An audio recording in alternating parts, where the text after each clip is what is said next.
warahmatullahi wabarakatuh. Salam sehat buat Tribuners. Kembali lagi berjumpa bersama kami, bersama Ketua KPU Kota Depok, Pak Nana Sobarna. Pak Nana, Assalamualaikum. Waalaikumsalam warahmatullahi wabarakatuh. Mantap nih, kayaknya udah siap menghadapi pesta demokrasi. Guys, tentunya tahun 2024 adalah tahun yang dinanti-nanti oleh masyarakat Indonesia karena gelaran pesta demokrasi. Terutama di kota Depok juga menjadi salah satu kota yang harus melaksanakan pesta demokrasi ini. Mari kita gali lebih dalam tentang apa yang harus dilakukan KPU untuk mensukseskan pemilu 2024. Pak Nana, pemilu 2029 dan pemilu 2024 memang berbeda ya. Nah, apa yang masyarakat kota Depok tahu tentang pemilu 2024 ini? Pertama saya ingin menyampaikan bahwa regulasi dari pelaksanaan pemilu 2019 dengan pemilu 2024 itu mengacu kepada Undang-Undang 7 tahun 2017. Okay. Artinya undang-undangnya masih sama. Okay. Sehingga bayangannya kita adalah dalam pelaksanaan pemilu 2024 yang akan kita lakukan itu sepertinya tidak akan jauh berbeda. Tidak akan jauh berbeda. Tidak akan jauh berbeda. Jadi nggak usah takut. Nggak usah. Karena regulasinya masih sama, undang-undangnya masih sama gitu ya. Pelaksanaan 2024 tidak akan jauh berbeda dengan apa yang pernah kita lakukan dulu di 2019. Oke, jadi kan di masyarakat nih karena partainya banyak, tentunya juga wah ini akan berbeda. Persepsi seperti itu muncul di tengah-tengah masyarakat. Iya, proses penetapan partai pun sudah dilakukan oleh KPU RI, di mana sebagaimana kita tahu ya, dan mungkin Tribuners juga tahu bahwa KPU sudah menetapkan ada 18 partai politik yang akan berkontestasi nanti di 2024. Nah, kalau di 2019 itu kan ada 16. Ada penambahan. Ya. Kan itu kertasnya banyak. Oh iya. Jadi kalau soal surat suara gitu ya, sepertinya juga sama, tidak akan jauh berbeda lah ya. Berarti tata cara pencoblosan itu pun sama ya? Oh iya, karena 2024 juga kita juga akan sama melakukan terhadap 5 jenis pemilihan. 14 Februari 2024 itu kita akan menggunakan hak pilih kita untuk pemilihan presiden, wakil presiden, DPR RI, DPD RI, DPRD provinsi dan DPRD kota. Itu sama persis dengan yang pernah juga kita lakukan di 2019. Jadi saya rasa masyarakat Depok, kemudian mungkin juga Tribuners juga tidak akan kaget lah. Kaget gitu. ya. Betul. Jadi nggak ada tuh satu kertas gede gitu. kalau soal jenis surat suara ya mungkin sama gitu. Besar juga gitu. Tapi nggak lebih besar dari. Ya karena kan kalau soal surat suara itu ada ininya ya, ada ketentuan, panduan gitu ya. Sepertinya sama juga. Sama tuh. Sama. Jadi tinggal bagaimana kita dari sekarang nih mau nyoblos mana? Itu yang penting. Itu yang penting. Jangan risaukan. Nggak usah. Betul. Ya. Betul. Gitu. Jadi jangan khawatir bagaimana nanti di kotak suara, mau kotak suaranya kecil, tapi kertas suaranya lebar nggak masalah. Nggak masalah. Siapa yang mau dicoblos? Betul itu. Tribuners. Jadi anggapan bahwa 2024 ini akan ribet, ternyata enggak. Enggak ya. Betul. Pak Nana, 2019 KPU Kota Depok sukses melaksanakan. Betul. Dan ada peningkatan partisipasi. Betul. Nah, tahun ini 2024 bagaimana nih targetnya nih? Jadi begini, kami di Kota Depok itu justru untuk pelaksanaan pemilu 2024 tantangannya emang di tingkat partisipasi. Kenapa menjadi tantangan? Tantangan buat kami di Depok itu adalah mempertahankan. Karena 2019 kita sudah tinggi tingkat partisipasinya melampaui dari target tingkat nasional ya. Target nasional 77,5. 2019 di Kota Depok itu sudah mencapai berapa? 83. Oh. Maka tantangan buat kami ini bagaimana bisa 2024 itu mempertahankan. Jangan sampai turun ya. Jangan sampai turun gitu. Kalau bisa bahkan ditingkatkan lagi. Nah, itu tantangan betul jadi buat kita di sini. Pak Nanam, apakah tantangan itu berkaitan dengan ketidakpercayaannya warga terhadap program kerja calon-calon? Ya, saya pikir itu kembali ke pemilih ya, karena biar bagaimanapun pemilih juga pada saat kampanye mereka ditawarkan program, mereka ditawarkan visi, misi gitu ya, citra diri dari masing-masing calon. Kalau soal itu saya rasa pemilih di Kota Depok itu lebih rasional gitu ya, lebih memilih kepada memang yang betul-betul sesuai dengan hati nurani. Karena buat kita di Depok syukur alhamdulillah gitu ya, pelaksanaan pemilu 2019 sudah kita lewati dengan sukses. Kemudian kita lanjut dengan pelaksanaan pilkada 2020 di Kota Depok juga sukses. Semuanya kondusif, lancar, aman. Itu menunjukkan menurut saya kedewasaan berpolitik masyarakat Depok sudah lebih lah kira-kira dari daerah lain. Jadi tidak Apakah ada kaitannya antara program kerja yang ditawarkan para calon dengan tingkat partisipasi? Betul, sangat tergantung bagaimana mereka pada saat menawarkan program itu ke pemilih, meyakinkan kepada pemilih agar mereka para pemilih itu mempunyai ketertarikan untuk mencoblos para caleg, itu sangat tergantung, betul. Oke. Nah, apa yang akan mungkin akselerasi dari KPU untuk meyakinkan warga tentang program kerja? Ya, buat kami tentu ada memang tugas kami untuk melakukan sosialisasi. Sosialisasi yang kami lakukan tentu ini terkait dengan misalnya ya soal apa yang menjadi visi misi misalnya capres cawapres misalnya ya. Kemudian kami selalu dari saat ini bahkan sudah kita mulai turun gitu ya ke pemilih-pemilih pemula, itu kita sudah sampaikan, minimal memberitahukan kepada mereka ada berapa peserta pemilu gitu ya. Nanti itu proses pelaksanaannya seperti apa itu juga kita sampaikan. Nah, tugas kami tentu di situ menyampaikan, mensosialisasikan kepada masyarakat untuk tentu datang ke TPS itu yang lebih utama buat kami. Ya? Betul. Atau memang ada guidance dari KPU kepada para calon, coba dong bikin program kerja emang yang real gitu yang dan bisa dipercaya oleh warga. Ada nggak seperti itu? Ya, sepanjang ini sih kami memang tidak ada kewenangan juga untuk mengintervensi ataupun menekan kepada calon agar membuat program begini-begini. Paling dalam BIMTEK dengan partai politik, dalam kegiatan-kegiatan dalam partai politik, kami cuma menyampaikan bahwa yang ditawarkan kepada masyarakat itu yang betul-betul bisa dilaksanakan. Sehingga itu kemudian tidak menjadi janji palsu yang ditawarkan yang membuat orang kecewa. Janji manis. Khawatirnya orang sudah berbondong-bondong ke TPS, kemudian setelah terpilih tidak terrealisasi, sehingga kapok nanti untuk datang ke TPS lagi. Itu yang kami menyampaikan rambu-rambu sekitar itu aja. Oke, Tribuners, berarti KPU Kota Depok sudah menyampaikan kepada partai-partai bahwa jangan lo bikin janji manis kepada masyarakat.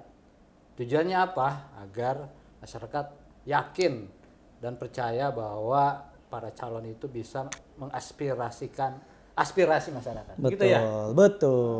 Betul. Nah, jadi itu tergantung kembali kepada masing-masing calon apakah menyampaikan program kerja yang realita atau tidak gitu ya.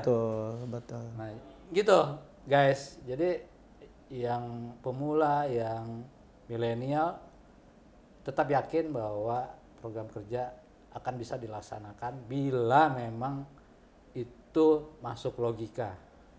Betul nggak? Iya. Jadi saya rasa pemilih kita juga sangat melihat itu ya.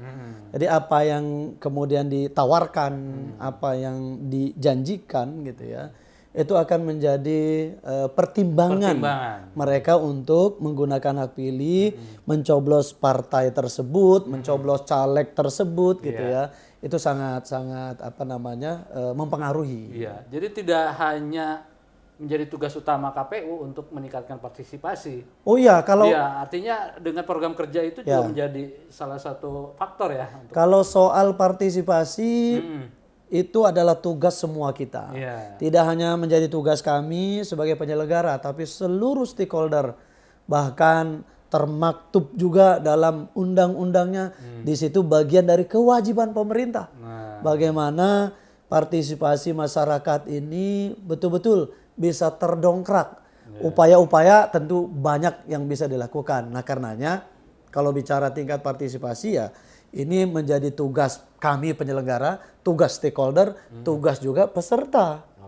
Para calon gitu ya, partai politik, capres, cawapres, itu juga menjadi tugas kita semua. Ya, artinya jangan sampai salah memilih program sehingga ada kekhawatiran yang punya hak suara tidak datang ke TPS. Ya, betul.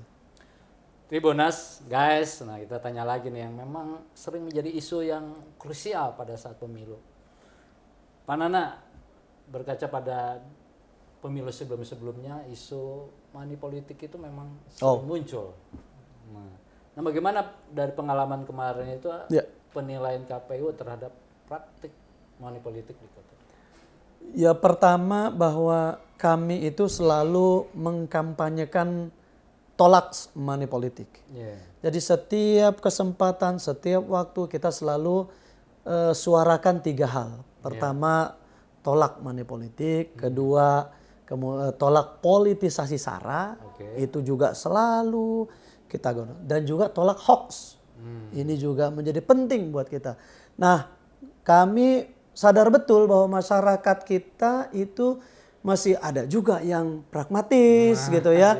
Yang datang ke TPS karena ada amplop, ada itu. Nah, pengalaman-pengalaman kita di Kota Depok itu memang kita tidak pungkiri. Itu sering kali terjadi. Acap kali terjadi. Nah, makanya dalam setiap kesempatan upaya-upaya pencegahan yang kita lakukan gitu ya, juga dengan kampanye tolak money politik, sosialisasi money politik itu sering kita gaungkan untuk antisipasi kisah 2024 kalau bisa gitu ya, jangan sampai ada terjadi lagi. Artinya kalau bicara intelektual bahwa kesadaran warga Depok udah tinggi. Sudah tinggi. Jadi tidak terbuai, tergiur. Harapannya begitu. Oh gitu ya. Harapannya begitu gitu. Datang ke TPS itu tidak karena tadi ada serangan pajar gitu ya. Oh, pajar-pajar di bawah-bawah tuh kayak. Yang namanya pajar jangan tersinggung ya. jadi memang kita tidak bisa mungkiri ya bahwa paradigma masyarakat kita juga perlu kita berikan pengertian. Kita berikan pemahaman. Bagaimana bahayanya money politik misalnya. Itu selalu kita sampaikan dalam forum-forum tertentu gitu ya. Nah, kita berharap mudah-mudahan masyarakat Depok itu masyarakat yang lebih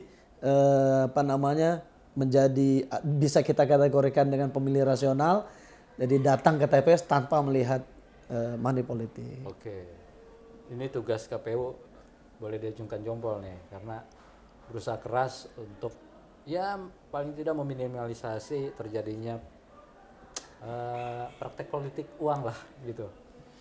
Pak Nana, nah bicara DPT ini menjadi salah satu faktor penentu juga nih dalam tingkat partisipasi masyarakat ke TPS. Nah sejauh ini gimana nih Pak DPT Pak? Kami di KPU itu ada yang kami sebut dengan program pemutakhiran data pemilih berkelanjutan. Nah itu terus kita laksanakan. Apa yang kita laksanakan di situ? Yaitu melakukan pemeliharaan terhadap DPT. Mereka yang sudah memenuhi syarat kita masukkan ke dalam DPT. Sebaliknya mereka yang sudah tidak memenuhi syarat kita coret dari DPT. Berharapnya kami di Kota Depok itu akan tersaji DPT yang mutakhir, yang update, yang akurat gitu ya. Itu terus kita lakukan.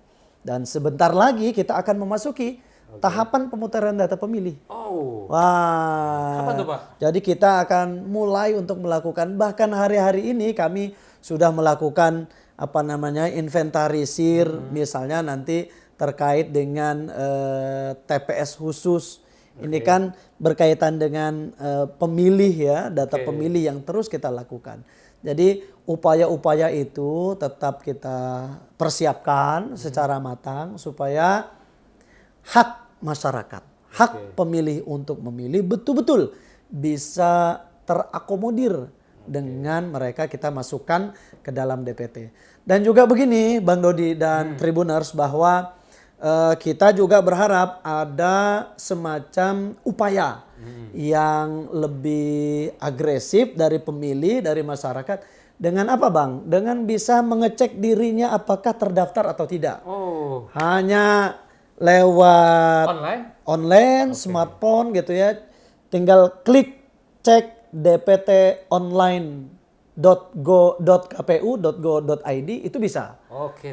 Jadi bisa misalnya dimanapun siapapun sepanjang HP-nya ada kuota. Nah kalau nggak punya HP gimana? Kalau nggak punya, silakan ke temannya. Oh, ke temannya. Nggak usah Itu bisa. pusing ya. Ini nggak usah pusing. Dapat pahala juga temennya. Betul. Bisa di cross check diri Bapak, Ibu, saudara-saudari, Tribuners, apakah sudah terdaftar atau tidak. Nah kalau belum, laporkan kepada kami. Laporkan gitu ya. Apalagi kami sedikit lagi akan melantik petugas di kelurahan. PPS gitu ya, yang kami sedang lakukan rekrutmen seleksi sekarang. Nah itu bisa disampaikan. Itu adalah dalam rangka tadi bagaimana kita bisa menghadirkan, mewujudkan DPT yang update, yang mutakhir gitu ya, untuk pemilu yang berkualitas. Jadi tanggung jawab Anda, saya sebagai masyarakat, untuk keterwakilan suara kita di gedung dewan dengan cara cek data kita. Bisa dicek gitu. Nah, jadi jangan salahkan, wah ini nggak ada datang petugasnya. No way. Sudah ada online. Betul. Pak, berarti nanti ada TPS berjalan ya? Bukan TPS berjalan istilahnya, tetapi TPS khusus. TPS khusus ya? Ya, memang TPS khusus ini disediakan bagi tempat-tempat yang perlu kita berikan fasilitas itu gitu ya. Contoh di kita ini ada rumah tahanan misalnya kan, ada rumah sakit. Nah, kemudian lembaga-lembaga pendidikan ya kayak pesantren gitu ya. Itu yang pada saat hari H nanti misalnya banyak pemilih di situ, maka itu harus kita fasilitasi. Nah saat ini kami sedang melakukan pemetaan. Di mana saja kira-kira kita akan mendirikan TPS khusus tadi gitu ya. Proses itu tetap berjalan. Sekali lagi adalah dalam rangka memberikan fasilitas pelayanan yang baik kepada pemilih. Karena semua punya hak untuk memilih. Untuk memilih. Dan punya hak untuk dipilih juga. Oh iya, betul. Pak Nana, kemungkinan ada naik nggak sih jumlah DPT? Ya, sepanjang ini dari pemutahiran data pemilih berkelanjutan yang kami lakukan memang fluktuasi. Ya, setiap bulan kami lakukan rekapnya Pak. Jadi setiap 3 bulan juga kita lakukan dengan mengundang stakeholder. Jadi rapat koordinasi ini dalam rangka kita tadi memelihara data pemilih. Terakhir kita masih di angka 1,2 juta yang rencananya akan tersebar di sekitar 6.003 TPS di seluruh Kota Depok gitu ya. 6.003 Betul. TPS. Betul. 1,2 juta. 1,2 juta pemilih ya. Pemilih. Itu dibanding 2019 naik ya? Ya itu tadi naiknya tidak terlalu jomplang signifikan. Gitu, tinggi ya. Betul. Jadi berarti ada pemilih yang usianya sudah 17. Karenanya nanti dalam proses pemutahiran data pemilih yang tahapannya sebentar lagi kita akan lakukan gitu ya. Kami sebentar lagi juga akan merekrut petugas pendaftar pemilih Pantarli, Pantarli. yang door to door gitu ya. Maka tenang. Tribuners kalau nanti didatangi petugas kami sampaikan data yang benar, yang akurat gitu ya. Ini adalah dalam rangka tadi kita mewujudkan DPT yang betul-betul akurat. Oke, jadi itu upaya KPU Ya, betul. melaksanakan pesta demokrasi secara terbuka, transparan, Betul. sehingga tercipta pemilu yang damai dan aman. Betul. Betul nggak? Betul sekali, Bang. Oke, Tribuners, begitulah yang disampaikan Pak Ketua KPU Kota Depok, Pak Nana Sobarna. Beliau masih muda, kita doakan sehat terus, sehingga bisa Amin. mengawal Amin. pesta demokrasi di Kota Depok menjadi aman dan damai. Amin. Satu lagi, Bang, saya mau Oke. sampaikan pantun buat Tribuners yang warga Kota Depok ya. Ada paya sama pisang gepok, ikan tenggiri dipakein batu es. Cakep. Ayo semua Tribuners warga Kota Depok 14 Februari datang ke TPS. Cakep. Wuh. Tribuners, ingat pantun dari Pak Ketua KPU Kota Depok. Tanggal 14 Februari 14 Februari 2024 datang ke TPS. Datang ke TPS. Jangan liburan ya. Ya. Oke. Demikian Tribuners, wawancara kami bersama Ketua KPU Kota Depok, Pak Nana Sobarna. Mari kita ciptakan pemilu yang aman dan damai demi demokrasi berjalan indah di Indonesia. Assalamualaikum warahmatullahi wabarakatuh. Jangan lupa subscribe ya.